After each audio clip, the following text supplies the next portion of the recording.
So welcome to Influential Sports, where passion meets precision. And I'm your host, Ed, diving deep into the plays, players, and stories shaping the game. And this is my top 10 shooting guards in the National Basketball Association today.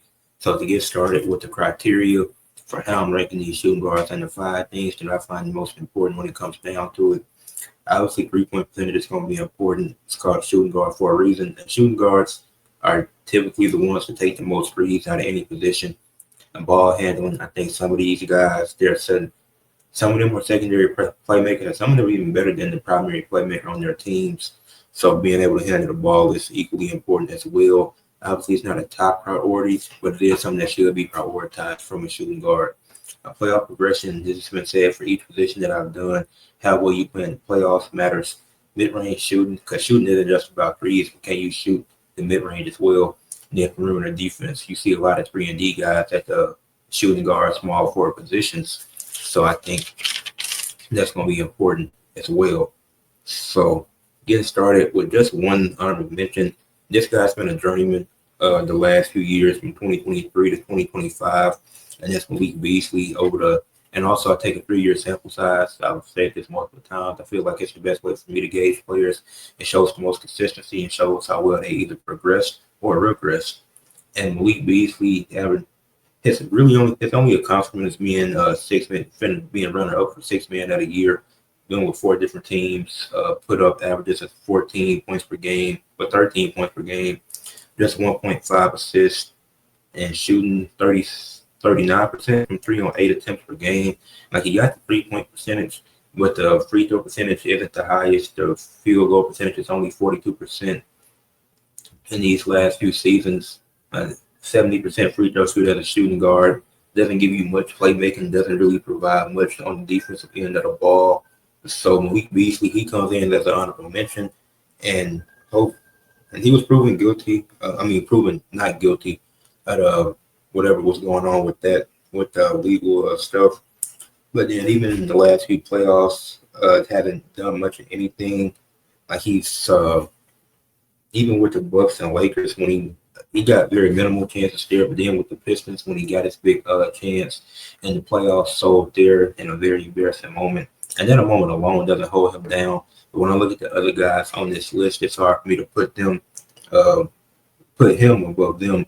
Because at number 10, I have Josh Hart, who although hasn't made any all-star teams or all defensive teams or anything like that, his averages might not be the most appealing to the casual fan, but he's put up the last 3 seasons with New York and Portland. He's put up 10.9 points per game, 8.6 rebounds, 4.6 assists, 1.2 steals, and also shot 33% from three, 49 from the field, and 77 from the free throw line. So while the 3-point percentage may not be the greatest, he's giving you good defense. He's giving you double-digit points a game.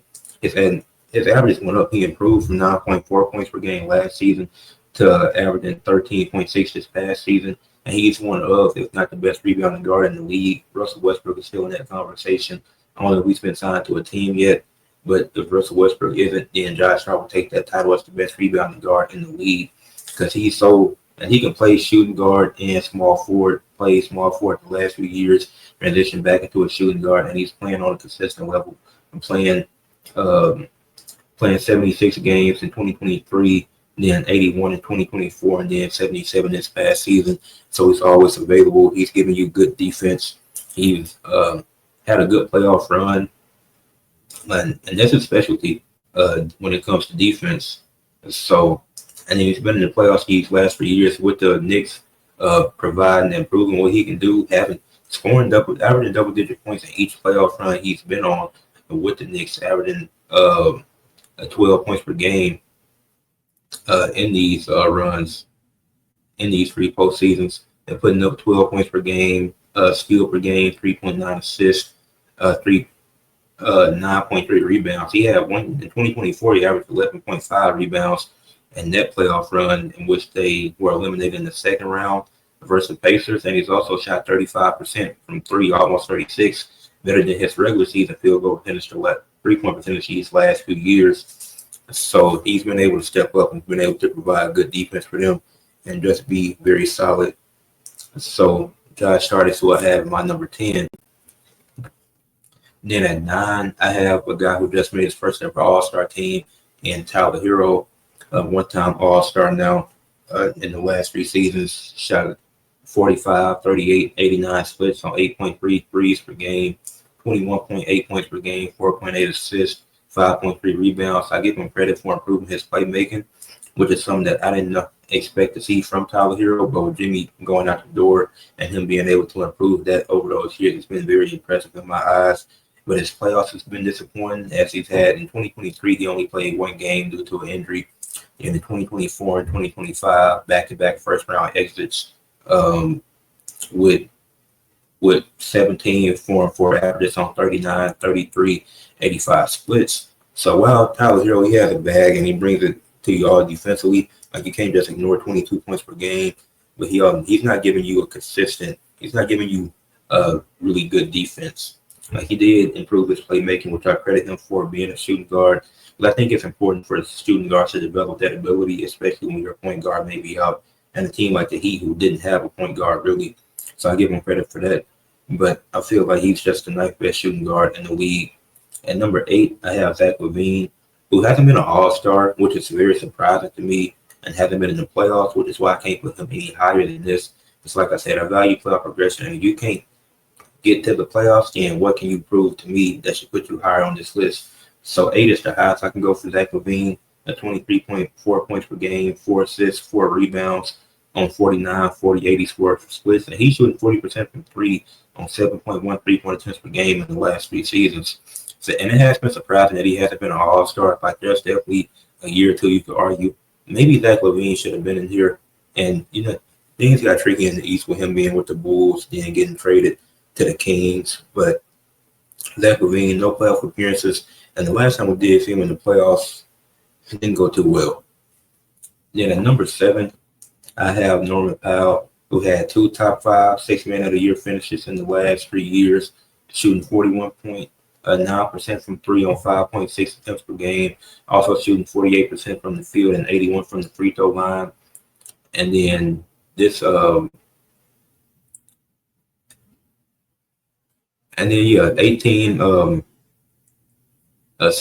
points per game, 2.9 rebounds per game, 1.6 steals per game. Then 18 postseason games, and starting 10 of them the last 3 years, putting up 16 points per game, 2.7 rebounds, 1.7 assists on 46, 39, 78 splits. And I think Norman Powell had an argument to be an All-Star this past year, and it was very surprising to not see him in there. So I definitely think he should have been an All-Star. But I think the defense is getting there. I think, and obviously 2 6-man of the years, it's not being in that race. It's not more impressive than what the guy above him did. But I think he could have been an All-Star, and I think Norman Powell is definitely gonna move up this list. Like I see him, like the guy I have ahead of him, I see him jumping by the end of this upcoming season. So I could definitely think that's realistic. But at number 6, I have Drew Holiday, who's made 2 all-defensive teams, been an All-Star, shot 47, 38, 86 splits on 5.2 3-point attempts per game, putting up 14 points, 5 rebounds, and 5 assists per game. Was a champion in 2024, helped that Celtics team get to where they were and be so great defensively. Then have playoff averages of 13 points, 1 steal, 5.7 rebounds, 4.8 assists on 47, 36, 81 splits. So still doing his thing come playoff time. And that's where he holds his hat on the defensive end. So he's just been able to provide that for the Celtics and for the Bucks, because I think he had 1 year with the Bucks between that. But seeing how much the Bucks were affected when they didn't have Drew Holiday and how much he helped the Celtics really showed how valuable Drew Holiday was, and how he might not be a better player than Damian Lillard, but he was a much better fit in that Bucks system next to Giannis. Now, entering the top 5, before people come at me, this is not, and people don't think this is controversial, but I had this guy at 5 because of the games played. Now, I know what you're going to say. Well, if he's healthy, I don't do hypotheticals. That's not what I'm here for. I'm not putting these athletes in hypothetical situations. I'm taking it for what I've seen, for what we've been able to see. He's been an All-Star twice. He hasn't played 60-plus games at all in these last 3 seasons. Put up 25.9 points per game and 5 rebounds and 5 assists, 39.6% from 3 on 7.6 3-point attempts, 48% from the field, 90 from the free throw line, 1 steal per game. Only had one postseason appearance in 2024 in which he put up 22, 5, 3, and 1 steal on 46, 39, 84 splits. And that guy's Kyrie Irving. It's not a talent issue. Kyrie is one of the most talented players in the league. The problem is he doesn't have the games played. He hasn't had many playoff appearances. So it's not enough for me to judge him off of. Like, obviously, we know what Kyrie is and what he did in previous playoffs. But I can't go back to 2016 or 2017 or 2018 and look at those years, or even 2021. Because only taking 3 years. I'm not even going back as far as 2021 because that's 4 years ago, almost 5 at this point. Like, what he did in those runs were impressive, but the current, in my 3-year time gap that I like to use, he hadn't done enough to prove that he should be any higher than this. And I feel like, and the games played is important. You have to play games. Can't just not play. And I know it's not because he doesn't want to. Injuries suck. But I said the same thing with Embiid. If you don't have the games played, then you're likely to fall on the list. At number 4, I had Jalen Williams, who a lot of people think is overrated, which I don't. If everybody clowns and hates on him, how is he overrated? That don't make sense to me. But Jalen Williams, in his 3-year career, he's already an all-star, all-NBA player, all-rookie team, all-defensive team, 2025 ring. People even thought he had a chance to win Finals MVP literally until Game 7 when Shea showed up and showed out. He had a 40-point game in the finals. Not everybody is having a 40-point game in the finals. Like, I don't know why we can't give credit to Jalen Williams for being who he is, but not everybody is having a 40-point game in the finals. Like, where does the Jalen Williams disrespect come from? He got a 90 in 2K. You think that's the worst rate in 2K? And it's a video game at the end of the day. You don't care that damn much about the game that you claim every year you're not going to buy, knowing damn well you buy it every year. But his Jalen Williams, 18 points per game, 4 rebounds per game, 4 assists per game, along with 1.4 steals per game. So he does it all on both ends of the ball. He's giving you good perimeter defense. He's giving you 18 points a night. He's shooting 51% from the field, 38% from 3, 80% from the free throw line. So he's efficient. And then in 2 postseason runs, he's put up 20.6 points per game, 5 assists, 5.9 rebounds, 1.5 steals, and his split slightly went down, and that's inflated because of last year's run in 2024 when he was disappointed. But in 2025, he stepped up. Did he have a few bad games? Yes, every star does. But for the most part, he was very good this year and even had an argument for a Finals MVP until Game 7. So we can't just ignore that. So Jalen Williams is the 4th best shooting guard in the NBA, in my opinion. And I think he's underrated. And he's more overhated than overrated. Like, overrated, I don't understand. How can he be overrated if nobody likes him? Everybody hates him. How is he overrated? At number 3, I have Devin Booker. And this sucks to say because it was a point. Like, not too long ago, Devin Booker was the best shooting guard in the league. But in the last 3 years, 1 All-Star appearance, made 1 All-NBA third team, shoots 34% from 3, nearly 35 on 6 attempts per game, 48% from the field, 88 from the line, putting up 26 points, 4 rebounds, 6 assists. And then in the 2023 playoff run, he put up 33 points, 7 assists on 58, 50, 86 field goal splits. Was swept by the Wolves in 2024, putting up 27, 6, and 3 on 49, 35, 95 splits. But the thing is, Booker didn't even fall because he's bad, because he's improved his playmaking. But the other 2 guys above him, I just feel like elite them due to their defensive abilities and them just leading their teams further than what Devin Booker's been able to do the past few years. So I think Devin Booker has failed just because these guys have just gotten better. It's not a case of Booker getting worse, because that didn't happen. He's still giving you really good production. So that's not what it has to do with it at all. But at number 2, I got Donovan Mitchell, 3 straight All-Star teams, back-to-back, 2 All-NBA teams, 37.5% from 3 on 9.1 attempts per game. That's very impressive. And then he's giving you 26 points a night, 5.1 assists, 4.6 rebounds, and 1.5 steals on 80, and also 85% from the free throw line. Then after a disappointing 2023 with the Cavs, that was his first year, if I'm not mistaken, he delivered in 2024 and 2025, putting up nearly 30 points per game and four assists, 5 rebounds, 1.6 steals. And then he had 46, 34, 77 splits. Obviously, that could have been a bit better, but also had back-to-back second-round exits. But Donovan Mitchell, I feel like the only reason why he's above Booker is because his defense is better. And I think that, I think it's still super close. Like, I don't think Booker is super far off from Mitchell or even the guy that I have at 1, because the gap between 1 and 3 is very small. It's not a large gap at all. And then at 1, I got Anthony Edwards, 3 straight All-Star teams, back-to-back All-NBA second teams, played in 79 games, all 3 seasons. So he's healthy, been relatively healthy, has shot amazing from 3, 37.6% on 8.1 attempts, giving you 26, 5, and 5 along with 1.3 steals. Put up 31 points per game versus the Nuggets in his second ever playoff appearance in 2023. Then led the Wolves to back-to-back Western Conference Finals. Was he disappointing in those conference finals? Yes.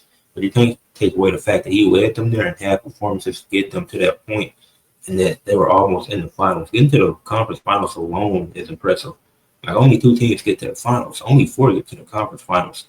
So doing that as a top seed and as a lower seed in back-to-back years, that's impressive by Anthony Edwards. And I think he's the best shooting guard. He's shooting well from 3. He's giving you great defense, giving you intensity. He's leading his team to deep playoff runs. Now, obviously, the next step is to get to the finals. Obviously, that's the next step to get there and get past the conference finals. But he's going toe-to-toe with some of the biggest stars in the game and putting up 31 points per game against a Jokic-led team, sweeping Kevin Durant and Devin Booker in a playoff series and performing amazingly. Defeating the Lakers with LeBron and Luka in 5, defeating the Warriors with playoff Jimmy. Obviously, Steph was hurt, but playoff Jimmy didn't step up. But playoff Jimmy that's praised all the time wasn't there to step up. So having those moments, it's just going toe-to-toe with, but yeah. But he's had those moments. He's had those superstar defining moments. The next step is just to get into the finals now. So, with that being said, those are my top 10 shooting guards in the NBA. Leave a like on the video, subscribe to the channel, comment what y'all thought, and share for others to see.